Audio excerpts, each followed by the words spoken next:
E já vou começar com uma pergunta aí, tributação dos dividendos, né? O que tá acontecendo, Lu?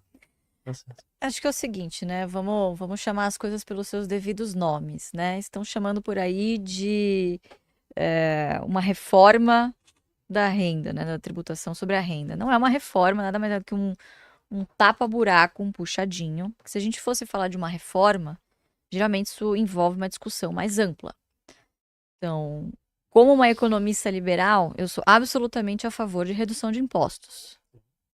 Excelente. Faz anos que a gente não corrige as faixas do IR. Tá correto. Ocorre que there's no free lunch. Não existe almoço grátis. Isso, de alguma forma, precisa ser compensado. O que seria no mundo ideal e a gente sabe que não vai acontecer? Você tem que cortar, tirar de algum lado dos gastos. Como isso não vai acontecer, obviamente vai ter que vir com mais impostos, né? Então, importante frisar, sou a favor, porém, a contrapartida, ela precisa, você precisa fazer muito bem a conta para não criar um buraco ainda maior. E é isso que eu acredito. Primeiro que essa proposta pode começar a ser desidratada no Congresso, né? Eu acho muito difícil que os deputados, nessa altura do campeonato, tão próximos de eleição. Embarquem. Pois é. Não, eu acho que assim, acho que eles vão aprovar a proposta, mas vão desidratar a compensação. Que é o melhor cenário do mundo. Para eles é ótimo. Pra Você eles é desonera ótimo. as pessoas de mais baixa renda e não taxa quem produz no E país. você ferra o governo, porque você tem uma grande chance disso piorar as contas públicas, aumentar a inflação. Melhora os juros para os rentistas, né? Melhora os juros para os rentistas, piora a percepção do atual governo. Então, minha leitura é mais ou menos essa, de que eu acho que passa, mas desidrata bastante do lado da compensação, que é basicamente um subterfúgio aí para tentar tributar dividendo, né? Então, acho que a gente, de novo, está perdendo uma grande oportunidade de aprofundar um pouco mais a discussão, né? Então, se for para corrigir as faixas de tributação, por que não faz isso para todas as faixas? Por que, da mesma forma que na reforma tributária, a gente não faz isso de uma forma faseada? Por que a gente efetivamente não olha para a neutralidade? Por que o alvo foram apenas as ações? Qual é a explicação para as outras classes de ativos que vão continuar isentas? Que são os imobiliários, né? Perfeito. Não, caso, não só sim, fundos né? imobiliários, mas Todo o LPA, resto, LCI, CRI, CRA. Então você está praticamente empurrando quem ainda sobrou na bolsa, quem ainda tem alguma dúvida se é um ambiente que quer ficar ou não, vai acabar migrando para produtos que continuarão isentos, ou para aqueles que efetivamente são super ricos, porque, convenhamos, 600 mil reais por ano não considero uma pessoa super rica, mas se você olhar para realmente dos 141 mil, quem são os super ricos, são geralmente empresários que estão encabeçando as tomadas de decisões nas empresas. Verdade. Então, vão migrar, provavelmente, vão achar alguma forma. Todos os agentes econômicos sempre se movimentam a fim de pagar offshore, né? menos impostos. Ou faz offshore, ou quem não está em FIA vai. Mas offshore também eles estão indo para cima. Estão tributando, estão pedindo balanço anual, estão tributando. Antigamente assim, você não pagava. São você mais pagava... esclarecidos, né? Assim, algum jeito você encontra de pagar menos imposto. Ou troca a residência fiscal, dependendo. Enfim. Hoje tem algumas estratégias, mas são poucas e eles vão indo atrás uma da outra. Eu não vou falar, rapaz. Não vou falar. Não vou falar. É melhor não ficar divulgando. Não vou falar porque eu não sou especialista. Eu tenho especialistas que ficam me mostrando. Eu não sou Claro. E por fim, eu acho que quem vai sofrer mesmo é o pessoal que é empresário de lucro presumido. Quem está no lucro real não vai fazer costa. Agora, quem está no lucro presumido, que é o grande empregador do Brasil, os pequenos e médios empreendedores que tiram dividendo para sobreviver, né? Exato, é o cara que vai pejotizar os seus custos. Para que eu vou distribuir o dividendo se eu vou comprar o carro na empresa, eu vou pagar minhas contas na empresa, pronto.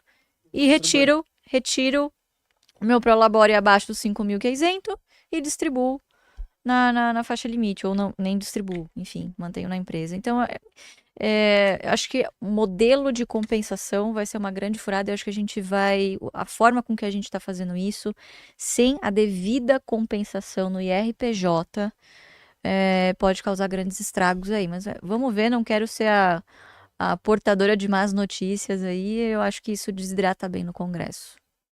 Lembrando que o Brasil não tinha porque o imposto da empresa já era muito grande, né? Então era... Pois é. O brasileiro, ele esquece a sua história muito rápido. A gente tem memória curta, né? Em 95, o que aconteceu? Ambos eram tributados. Tanto, claro, você tem o RPJ, você tem a tributação sobre os dividendos, sobre os sócios, né? Pessoas físicas. Para facilitar a fiscalização, inclusive, da Receita, unificou-se essas duas alíquotas e concentrou-se tudo na empresa, até porque é na fonte. Então, é muito mais fácil de você reter esses recursos. Perfeito. Então, unificou-se esses impostos, então, quer dizer, já foi tributado, né? Então, também existe grandes chances aí da constitucionalidade dessa medida aí ser questionada, né? Então, eu não sei se vai ser tão fácil assim quanto o pessoal está imaginando, mas, de novo, eu acho que a isenção dos 5 mil passa e eu acho que como uma medida isoladamente é muito boa, é menos impostos para a população, mas a contrapartida ela vai ser um remédio amargo. Eu ouvi isso, inclusive, de um amigo nosso deputado. Eles vão passar a medida, que é deputado da oposição. Ele vai passar a isenção e vai dar córner no governo em relação ao resto. Compensação. A direita e o Centrão. O Centrão faz isso para ir lá pedir emenda. A direita faz porque é contra. É liberal, né? Exato. E o Centrão vai fazer junto com a direita aprovar a isenção para abaixo de 5 mil.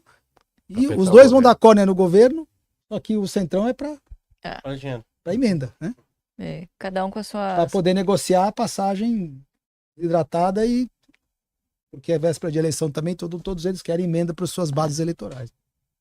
É isso aí. É mais que a gente já sabe do Brasil. Não dá pra nada de novo, né? Mas assim, se passar do jeito que tá, ainda continua sendo uma tributação bem baixa em relação a outros países, né? O Brasil é um dos poucos países que não tributa dividendo, justamente por esse motivo. Mas, enfim, eu não acho que atrapalhe a estratégia de renda, de dividendos de forma alguma, né? Porque o efeito bola de neve ele é tão grande ao longo dos anos que ele mais do que supera isso, né? E se fosse uma verdade que isso destruiria a estratégia, você não teria outros investidores de dividendos em outras bolsas por aí, né? Então... E na realidade também, eu acho que se acontecer, tem uma pequena correção, né, a curto prazo, né, Luiz? As ações caem um pouquinho e tal, e depois continua a vida que segue. Em tese, sim. Acho que hoje na Bolsa não dá pra gente afirmar nada categoricamente, né? Porque a gente tá muito dependente de fluxo estrangeiro. Isso para fluxo estrangeiro, acho que não faz cócega. Então, se isso passa, mas a gente pega um momento muito bom de fluxo estrangeiro, pode até ser que a Bolsa reaja de uma outra maneira, né? Vamos ver, eu não gosto de afirmar nada categoricamente sobre movimentos de curto prazo, porque essas coisas envelhecem muito mal. E altamente dependente do internacional, né? Do internacional, pois é. Que tem movimentos bem próprios, a gente tem... Meu sentimento é que assim, o cara que estava na renda variável e estava meio em dúvida, esse cara já saiu. Ele já o prefixou, só sobraram os fortes. Só sobraram os valentes. Mão de diamante. Ou que o que o meu ex-chefe falava na época do City. Bumbum de foca. Isso. Consegue sentar no gelado e segurar. Isso aí. Isso é bom, hein? Bumbum de foca. Fica na posição. Você tem que ter... Senta no gelado e aguenta. Fala, galera. Se você curtiu o vídeo, não se esqueça de deixar o seu joinha aqui embaixo. E se ainda não está inscrito no canal, aproveite e clique no botão de se inscrever para não perder mais nenhum conteúdo. A gente posta vídeos toda semana, então ativa o sininho para ficar por dentro das novidades. Valeu e até o próximo vídeo.